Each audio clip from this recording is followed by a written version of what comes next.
Hey guys, what's up? It's Jay, and in this review I got the Sony RX100 Mark VI, and I'm going to go over everything you need to know. So going over the key features, the camera goes for $1,200, pretty darn expensive, but it's a pro-oriented camera. It has high frame rate mode, which offers incredible slow motion, up to 960 frames per second.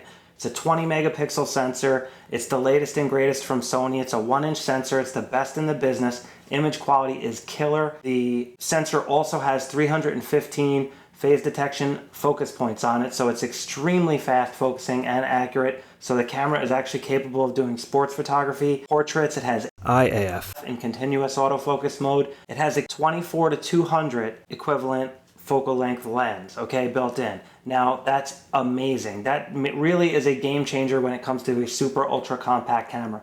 It's f2.8 to f4.5, so it's a little bit slower in the aperture department, but otherwise an amazing focal length for such an ultra compact. It literally fits in your pocket. Amazing. The screen fully articulates into selfie mode, okay? So this is an awesome vlogging camera solution for those vloggers out there. However, it does not have a mic input.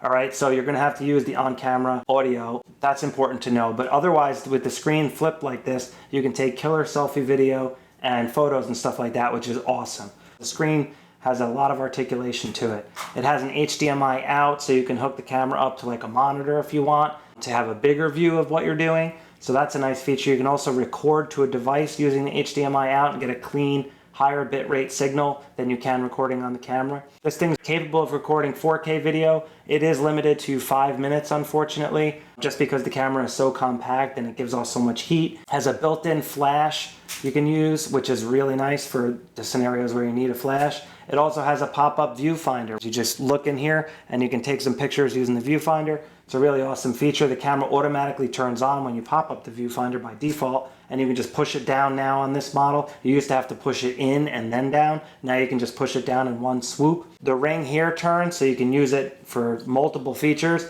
but it works as a zoom, and you can also have it set to different features like ISO and things like that. You can custom program it. This thing is extremely powerful, guys. Pro grade quality. Now, the ergonomics, they kind of suck. It doesn't really have a grip, especially if you have large hands. You really got to use the strap, and you want to hold on to it with 2 hands because it just feels like you can drop it if you get bumped or something. So keep that in mind. The ergonomics are not the best, but that's what you get when you want to fit it in your pocket, okay? If you're going to fit it in your pocket, it's not going to be able to have a huge grip on it and things like that. So if you don't care about the small size, then look at the RX10 Mark IV, and that's a way better option. You have 600 millimeter, better zoom, much bigger camera, huge grip, you know, but you obviously can't fit that in your pocket. You need a camera bag for that thing. So this one fits in your pocket.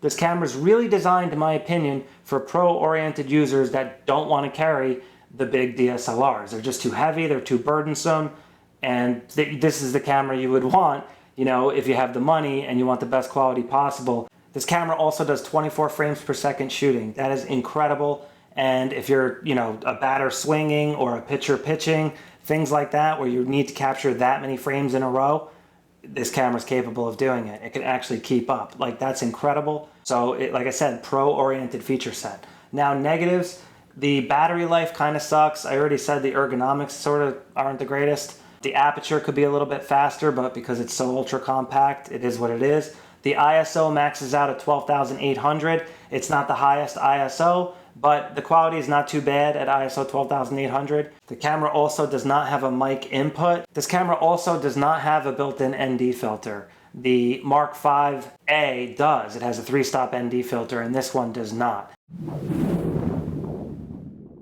Here we are in Lightroom, and what we got here is a RAW file, completely untouched. I did not do anything to the RAW file. I just imported it, and this is at 24 millimeter at the minimum focus distance, okay?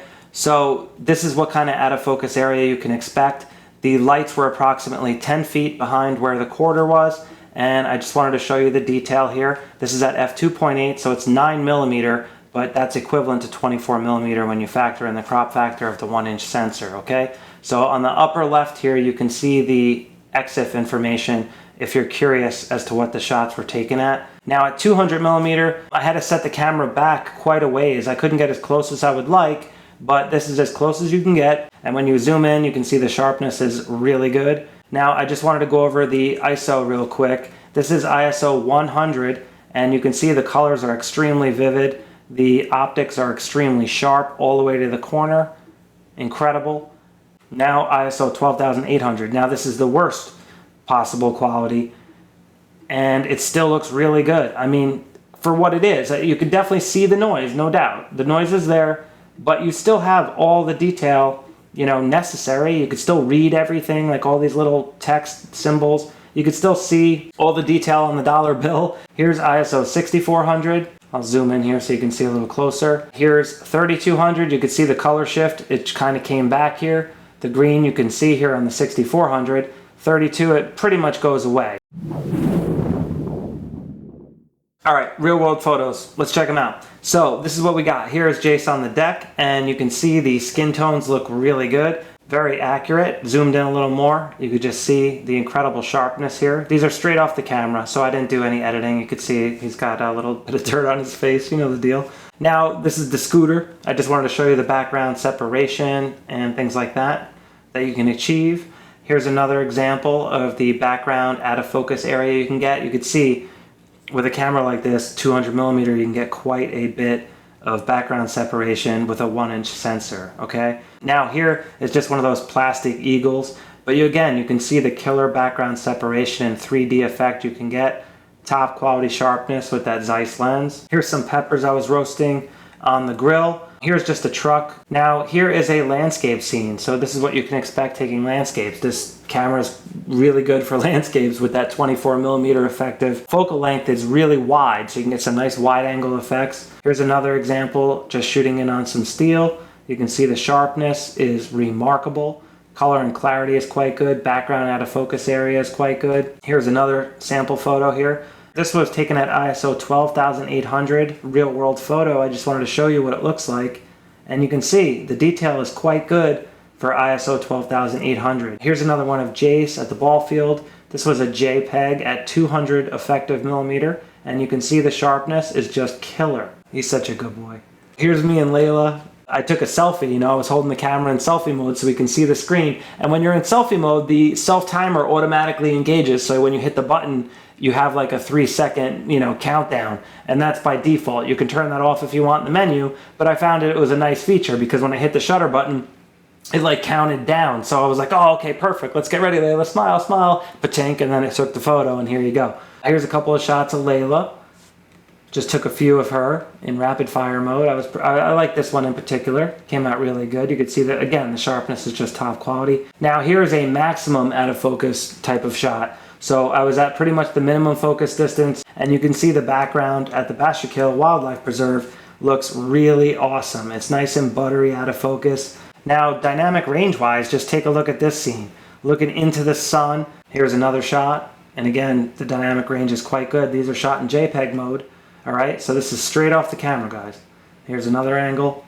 Here's another angle. I really like this shot, the vertical version. And here's just a mushroom that was on the ground that I thought looked pretty cool. And here's just a bee. This was using, you know, getting as close as I could, and you could just see the clarity on the bee is remarkable. So you can get some pretty decent, it's not quite macro, but it's technically macro because it's close-up photography, but it's not like one-to-one macro, like a real macro lens. I just focused on this cool taillight on an old fire truck to, you know, illustrate the background out of focus area on the top right here. I just wanted to show you a couple different focal lengths. Just zooming in here, and you can see how far you can go. All right, so that's pretty impressive zoom range. And here is another image zoomed in here. You could see the highlights. I just wanted to show you how you can drag back the highlights. See that? That's what kind of dynamic range you're looking at. And this is a raw file, and you can bring the shadows up. All right, here's another example. I overexposed quite a bit because I wanted to show you the dynamic range capabilities of this sensor. Now if you drag the exposure back, look at that. You see how much detail you can bring back? Now dial it in somewhere right around here. Then you can bring the highlights back just a little bit more. Can't really go much further than that. That's about all you're going to get. But then you can bring the shadows up, like so, and bring all that detail back. So you can see what you can turn this photo into even though it was overexposed. You know, that's quite impressive, and that's the dynamic range that the sensor is capable of, and that's how much information is actually embedded in the RAW file when you shoot RAW quality, okay? So shoot RAW if you want to be able to do this. You can't do this with JPEG. You can definitely manipulate the JPEG file, you know, a decent amount, but not near as much as a RAW file, okay? All right, let's move on. McDonald's sign. This was a night shot. This was at ISO 500, and you can see the details quite good. Here's another image. Now, this is a JPEG, but I just wanted to show you what kind of information you can pull out of a JPEG, okay? So I can drag the highlights back a little bit, maybe get a little bit more detail in that McDonald's area, and then you can drag the shadows up, all right, and bring out that information. Now, yeah, it's definitely going to be noisy and not that good, but it's a JPEG file, so you can manipulate JPEG files a little bit as well if you're a JPEG shooter. But if I shot this in RAW, I would have a lot more flexibility, as you saw in the previous image, okay? Now, I was at the Bachelor Kill again today. I stopped there this morning and I met this nice gentleman. He was taking some pictures of some birds and stuff, and I took a couple of photos. I thought they came out really good, and just a way to illustrate what this camera is capable of in the real world, you know what I mean? Here's a landscape taken in JPEG mode. You can see the colors are quite good. I didn't do any adjustments on this whatsoever, but I would drag the blacks down just a little bit, drag the vibrance up just a little, and I would raise the exposure a little bit, like so, and that's, you know, pretty good result, just quick adjustment on a JPEG image. Alright, here's just a quick zoom test from 24mm all the way to 200, and then I actually have clear image zoom on, and I'm going to try to go to the effective 400, and you can see just how smooth the zoom is on this thing. Then when I get the clear image zoom, which is kicking in right now, that's all the way to, like, you could say an effective 400mm.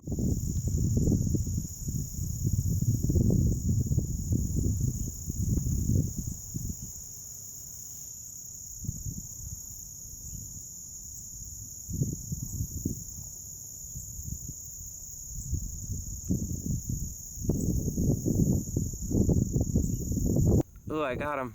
Oh, let me get out of the way. Oh, no, you're fine. I was trying to get him before he was looking at me front way.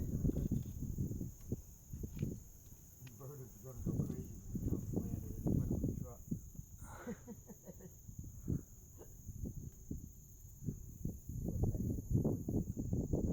So is that a rare bird for this area, or? It's a green heron. It's not rare, but it's not often seen. You know, I mean, it's one of those that they're here. They know they're here, but you don't always see them all the time. They're usually back off in the waterways where you can't see them much. Oh, okay.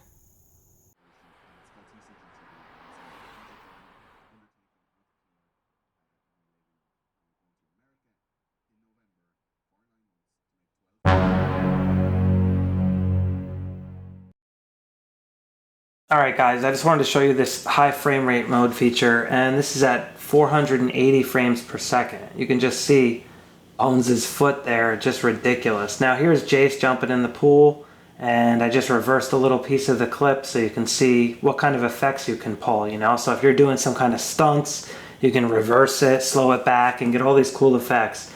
And the quality is really good, even in this scenario, which was quite low light. And here's what fire looks like at 480 frames per second. I also put out a high frame rate video tutorial if you guys want to know exactly how to use this feature and what all the, you know, little nuances mean as far as the features with this associated with it go. Here's 960 frames per second, a little bit noisy in low light, but you know, the slow-mo is just killer. If you're using in good light, it looks quite good.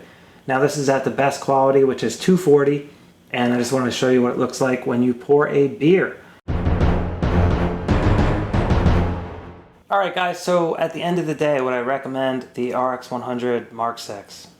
Yes, I absolutely would. It's the latest and greatest from Sony, and it's ultra compact so it can fit in your pocket. If $1,200 is above your budget, which is totally understandable, look at the earlier generation RX100s. You got the Mark IV, extremely capable. The Mark III is very capable as well. And the Mark V is like the latest and greatest with the different lens, okay? That has a 24 to 70 equivalent lens, but the aperture is faster, f1.8 at the wide end. So you're gonna get a little better performance in lower light. You're gonna get a little better separation at the max aperture, you know, if you're doing selfie type stuff. So if you don't need the telephoto, that camera would be a little bit better. Like I said, the Mark V VA it's called.